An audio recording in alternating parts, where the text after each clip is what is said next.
இருந்தோம். இது களத்துடைய நிலைப்பாடுன்னு சொல்லிட்டு இருந்தோம். ஆனா 75 வருட கட்சிகள் 50 வருட கட்சிகள் எள்ளி நகையாடினார்கள். திமுகவுடைய குடும்பமும் திரு மு க ஸ்டாலின் அவர்களும் கரூரில் எங்களுடைய குடும்பத்தில் 41 உயிர்களை இழப்பதற்கு ஒரு முக்கிய காரணமாக இருந்த நொடியிலிருந்து தமிழக பெண்களும் இளைஞர்களும் இந்த திமுகவுடைய கொடுமையான ஆட்சிக்கு முடிவு கட்டக்கூடிய ஒரு நாட்களை எண்ணிட்டு இருந்தாங்க. எங்களுடைய தலைவர் அவர்களுடைய பிரச்சாரத்தை முடக்கினாங்க. தொலைக்காட்சியில் அவதூறுகளையும் செய்தி நிறுவனங்கள்ல தமிழக வெற்றி கழகம் 10 எம்எல்ஏ கூட ஜெயிக்க முடியாதுங்கிற கூடிய அவதூறுகளையும் தலைவர் அவர்கள் மேல கடுமையான அவசரங்களையும் எங்கேயுமே பிரச்சாரம் பண்ண முடியாத அளவுக்கு ஒரு அரசே மு க ஸ்டாலின் அவர்கள் சொல்லுவாரு, நாங்கள் தமிழக வெற்றி கழகத்தை பத்தி பேசினதே இல்லைன்னு. ஒரு அரசை எதிர்த்து நின்னுச்சு தமிழக வெற்றி கழகம் எதிரா நாடகமாடிய ஒரு அரசு. இந்த குடும்பம் என்ன மாதிரி நாடகம் ஆடினாங்க, ஊழல் மட்டுமே செஞ்சுட்டு இருந்தாங்க. அதெல்லாம் கரூரிலிருந்து எங்க தலைவர் விஜய் அவர்களை எந்த அளவிற்கு விமர்சனங்களும் எந்த அளவிற்கு அவமானங்களும் ஏற்படுத்தினார்கள் தெரியும். தமிழக மக்கள் ஒரு மாற்றத்தை உருவாக்க போறாங்கன்னு நாங்க 6 மாசமா சொல்லிட்டு இருந்தோம். எங்களுடைய வாக்கு சதவீதம் 40% தொடுன்னு சொல்லிட்டு இருந்தோம். இது களத்துடைய நிலைப்பாடுன்னு சொல்லிட்டு இருந்தோம். ஆனா 75 வருட கட்சிகள் 50 வருட கட்சிகள் எள்ளி நகையாடினார்கள். நாங்கள் அமைதியான வழியில் எங்கள் தலைவருடைய வழியில் எங்களுடைய பிரச்சாரத்தையும் எங்களுடைய திட்டங்களையும், குறிப்பாக தலைவர் அவர்கள் ஒவ்வொரு பிரச்சாரத்திலும் திமுகவுடைய தவறுகளை சுட்டிக்காட்டி ஒரு புதிய ஆட்சி பெண்களுக்கானது, இளைஞர்களுக்கானது, மக்களுக்கானதாக இருக்கும். தலைவருடைய பிரச்சாரம் தமிழக அரசியலையே புரட்டி போட்டிருக்கு.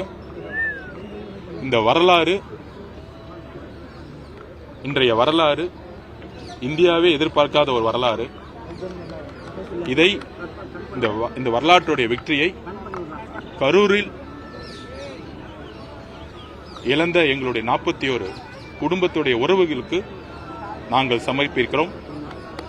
எங்களுடைய தலைவர் விஜய் அவர்களுக்கான வெற்றி எங்கள் மீதும் எங்கள் வேட்பாளர்கள் மீதும் பெண்கள் தன்னுடைய எங்க தலைவரை ஒரு பையனா, ஒரு மகனா, அண்ணனா, தம்பியா, ஒரு உணர்வுபூர்வமான ஒரு நம்பிக்கையான தலைவரையும் வேட்பாளர்கள் எல்லாரையும் தன்னுடைய குடும்பத்தில் உறவுகளா பார்த்ததுனாலதான் இன்னைக்கு தமிழக வெற்றி கழகம் ஒரு மாபெரும் வெற்றியை பார்த்திருக்கு. திமுக கழகத்துடைய பண அரசியல் இந்த தேர்தலில் ஒரே ஒரு வெற்றி என்னன்னா, தமிழ்நாட்டில் ஒரு ஜனநாயகத்துக்கு கிடைத்த வெற்றி. தமிழக வெற்றி கழகம் ₹1 கூட ஓட் ஃபார் கேஷ், ஓட்டுக்கு பணம் கொடுக்காம இத்தனை வெற்றிகளை சாத்தியப்படுத்தணும்னா, தமிழ்நாடுனா பண அரசியல்ங்கிற கலாச்சாரத்தை தமிழக மக்கள் தூக்கி எறிஞ்சிருக்காங்க. சாதி அரசியலை தூக்கி எறிஞ்சிருக்காங்க, மத அரசியலை தூக்கி எறிஞ்சிருக்காங்க. இதையெல்லாம் சாத்தியப்படுத்திய எங்களுடைய தலைவர் விஜய் அவர்கள் மக்களுடைய உணர்விலையும் நம்பிக்கையிலையும் ஒரு பெரிய உணர்வு ரீதியா ஒவ்வொரு குடும்பத்திலும் இருக்கிறாருங்கிறத இன்னைக்கு தமிழகம் உணர்ந்திருக்கும். எல்லா செய்தி நிறுவனங்களும் உணர்ந்திருக்கும், பத்திரிகையாளர்களும் உணர்ந்திருப்பாங்க. திமுகவுடைய பண அரசியல், குடும்ப அரசியல், வாரிசு அரசியல், மன்னராட்சி தூக்கி எறியப்பட்ட நாள்.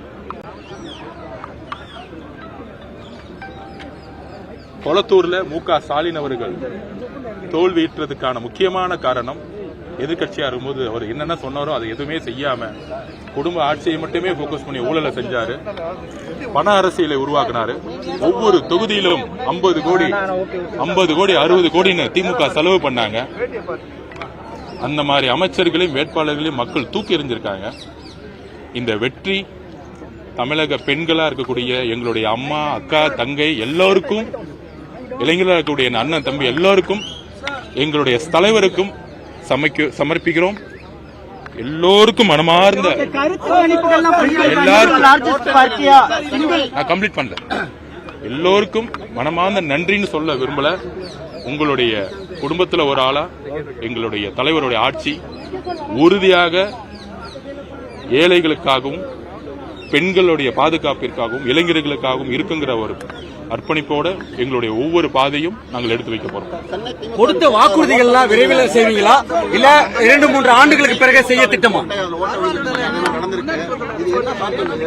நாங்க ஆரம்பத்திலேயே சொன்னோம், கொளத்தூர்லயே திரு மு க ஸ்டாலின் அவர்கள் தோப்பாருன்னு நான் சொல்லியிருந்தோம். கொளத்தூர் பிரச்சாரத்தில் சொல்லியிருந்தோம். எங்களுடைய தலைவருடைய பிரச்சாரம் பெரம்பூர்ல அவர் மனு தாக்கல் செய்யப்பட்டு கொளத்தூர்ல என்ட்ரி ஆகும் பொழுது அவர் கொளத்தூர்ல வரக்கூடாதுன்னு அன்னைக்கு காவல்துறை வந்து தடுக்கப்பட்டார். பிரச்சாரத்தை பாதிலே சென்றாரு. தலைவரோட வருகையிலே 1 லட்சம் பேர் கொளத்தூர்ல கூடும் பொழுது அடுத்த நாள் கொளத்தூர் மீட்டிங்ல நான் பதிவு பண்ணேன். என்னுடைய பேச்சுல கொளத்தூர்ல மு க ஸ்டாலின் அவர்கள் கடுமையாக தோப்பார் அப்படிங்கறத நாங்க சொல்லிட்டே இருந்தோம். கிரவுண்ட் ரிப்போர்ட்ல இருந்து அதை சாத்தியப்படுத்தியது பெண்களும் இளைஞர்கள் தான். இந்த மன்னராட்சி மனப்பான்மையும் பிறப்பால் ஆதிக்கத்தையும் தூக்கி எறியணுங்கிறதுக்காகவே தன்னுடைய வலிமையை கொளத்தூர் இத்தனைக்கும் 4000 ரூபாய் வந்து ஓட்டு காசு கொடுத்தாங்க. முதலமைச்சர் தொகுதியிலே பணப்பட்டுவாடா பண்ணாங்க. அதை கடுமையாக மக்கள் நிராகரித்திருக்காங்க.